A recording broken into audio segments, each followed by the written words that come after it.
At 8:58 in the morning, employees began filing into the conference room one by one.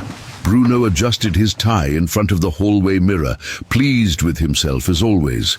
Tatiana and the others who had made the bet whispered among themselves, still laughing about the bucket incident. Larissa walked in quietly, with the dark eyes of someone who hadn't slept well, still wondering if she'd done the right thing by putting herself out there so much for a man she barely knew.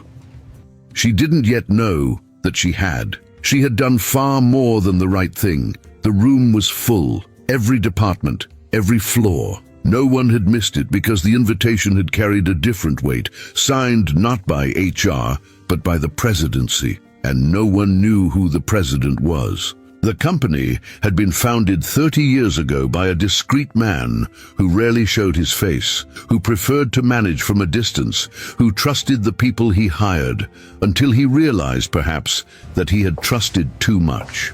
Good morning, everyone. I spent this past week among you as an employee. I saw how this company operates when no one thinks the boss is watching.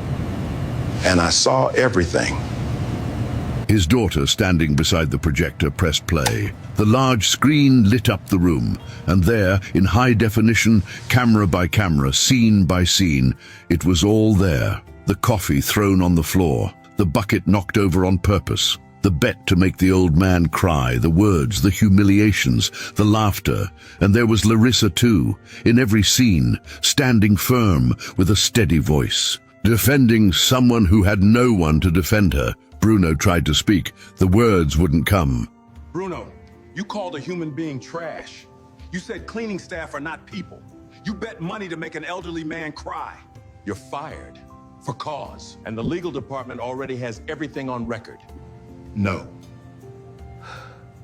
There is nothing to say.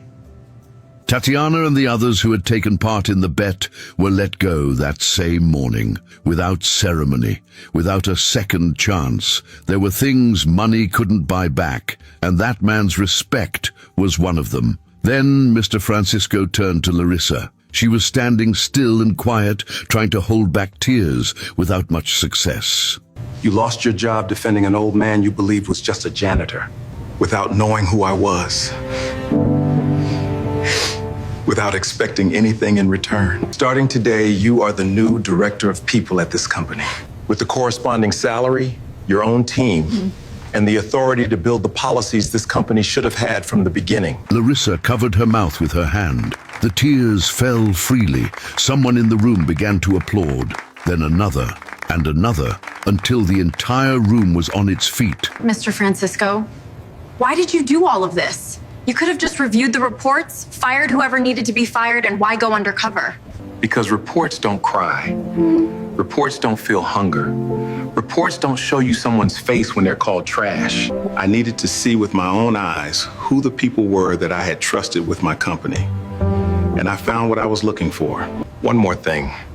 That lunch you shared with me in the break room on Tuesday, I hadn't eaten since morning.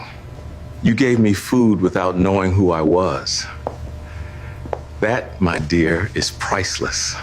And he walked down the corridor with the same unhurried steps as always. Larissa stood looking at the empty space where he had been. She thought about how many times she had almost stayed quiet. How many times the fear of losing her job had been louder than the voice telling her that what was happening was wrong. And thank goodness the voice won, because character is not for when it's easy. It's for exactly when it costs you something. Larissa risked her job every single day for a man she thought was just a janitor. No hidden motive, no reward expected, just the right thing to do. Do you know someone like that? Comment "I know one" below and tag that person who always stands up for others fully. They deserve to be recognized.